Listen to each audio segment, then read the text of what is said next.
Hello friends, तो आज के इस लेक्चर में हम पढ़ेंगे एक्सरसाइज 7.2 के क्वेश्चन नंबर 8 के बारे में। आज के इस लेक्चर में हम पढ़ेंगे क्वेश्चन नंबर 8 के बारे में। Cut cut cut cut cut. Hello students, तो आज के इस लेक्चर में हम पढ़ेंगे एक्सरसाइज 7.2 के 8 क्वेश्चन के बारे में। ये question exam point of view से इंपॉर्टेंट है। ठीक है स्टूडेंट्स, तो वीडियो को स्टार्ट करने से पहले अगर आप चैनल पे नए हैं, प्लीज़ चैनल को सब्सक्राइब करें, लाइक करें, शेयर करें और अपने फ्रेंड्स को जरूर बताएं। चलिए क्वेश्चन नंबर 8 हमारे पास है। देखिए स्टेटमेंट पढ़ते हैं सबसे पहले। If A and B are this, A और बी हमें 2 पॉइंट्स गिवन हैं।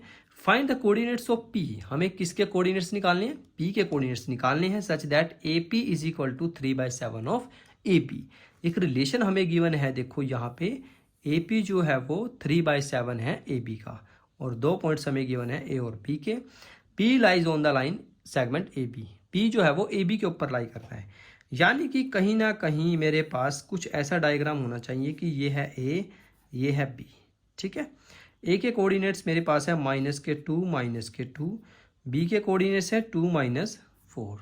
ठीक है, उसने बोला है कि कोई पॉइंट सी है वो इस लाइन पे लाई करता है। ठीक है, अब देखिए सबसे पहले इस रिलेशन को मैं सिंप्लीफाई करता हूँ आपके सामने। A P is equal to 3/7 of A B. अब P कहीं भी लाई करेगा, सपोज करो P हमारे पास कहीं भी पॉइंट लाई कर रहा है, जैसे यहाँ पे पॉइंट P लाई कर रहा है। ठीक है, कहीं भी आप लिख सकते हैं, कोई इशू नहीं है। ठीक है, चलिए तो A P is equal to 3/7 of A B. अब इसका मतलब क्या है, अगर हम इनको थोड़ा सा डिवाइड करने की कोशिश करें, इसका मतलब है A P by A B is equal to 3/7। तो इसका मतलब क्या, कहीं ना कहीं ए पी की वैल्यू 3 है और ए बी की वैल्यू 7 है, यानी कि पूरी की पूरी लाइन 7 है और ए पी है मेरा 3। और इस हिसाब से तो बी पी कितना होना चाहिए मेरे पास, 7 - 3 that is B P is equal to 4। बिल्कुल सही है। तो अगर हम रेशो निकालने की बात करें कि जो ए पी है वो है मेरे पास 3/7 ए बी के, और जो बी पी है वो कितना हो जाएगा 4/7 ऑफ ए बी। ठीक है, ये दोनों रिलेशन आपको लिख के दिखाने पड़ेंगे पेपर में। ये चाहे आप ना भी करके दिखाएं, कोई इशू नहीं है, ये आपको पता होना चाहिए कि कैसे आया है। ये यहाँ से आया है, इसलिए मैंने आपको ये कराना पड़ा। ठीक है स्टूडेंट्स, रट्टा नहीं मारना है बिल्कुल भी। तो अगर हम यहाँ पे रेशो निकालने की कोशिश करें कि जो ए पी है और बी पी है, क्योंकि मुझे इन दोनों का रेशो चाहिए तभी मेरे पास पॉइंट्स निकलेंगे, तो हम लिखते हैं A P upon B P is equal to, A P की वैल्यू कितनी है मेरे पास 3/7 ऑफ ए बी अपॉन में 4/7 of A B. A B से ए बी कैंसिल हो जाएगा। ठीक है, तो मेरे पास क्या बचेगा 3/7 अपॉन में 4/7, 7 से 7 कैंसिल हो जाएगा, तो मेरे पास फाइनली आ जाएगा 3/4। तो हम क्या लिख सकते हैं कि जो ए पी है वो बी पी के साथ अगर रेशो बनाएगा तो क्या बनाएगा 3/4। तो यानी कि ए पी है मेरे पास 3 और बी पी मेरे पास है 4। तो ये 3/4 जो है वो वहाँ से आया है। ठीक है, रट्टा नहीं मारना स्टूडेंट्स आपने बिल्कुल भी। अब हमें P के कोऑर्डिनेट्स निकालने हैं, तो मान लेते हैं कि जो P के कोऑर्डिनेट्स हैं वो हैं एक्स वाई। यहाँ पे लिखना भी है आपने, let the coordinates of P, let the coordinates of P are X और वाई।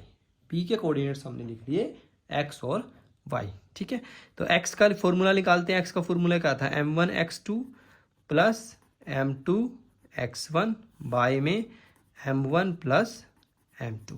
चलिए स्टार्ट करते हैं इसको। m1 कितना है हमारे पास 3, x2 कितना है मेरे पास 2 प्लस m2 कितना है मेरे पास 4, और x1 कितना है -2 बाय में m1 प्लस m2।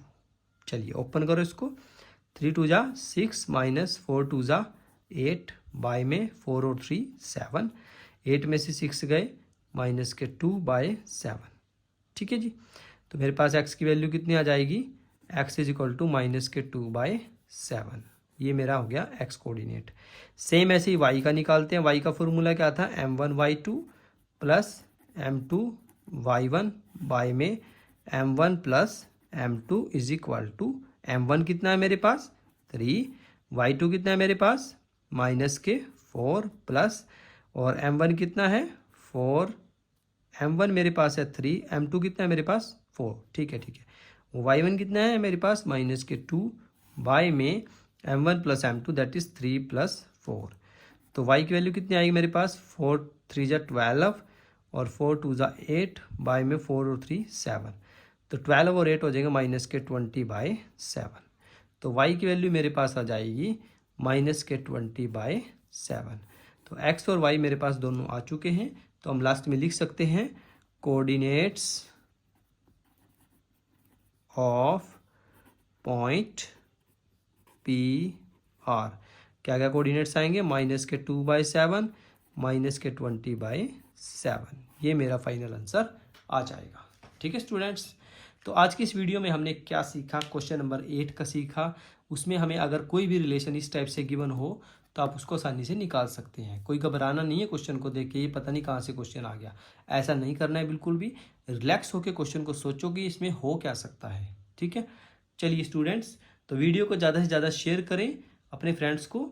ठीक है स्टूडेंट्स, पढ़ाई करते रहिए। All the very best.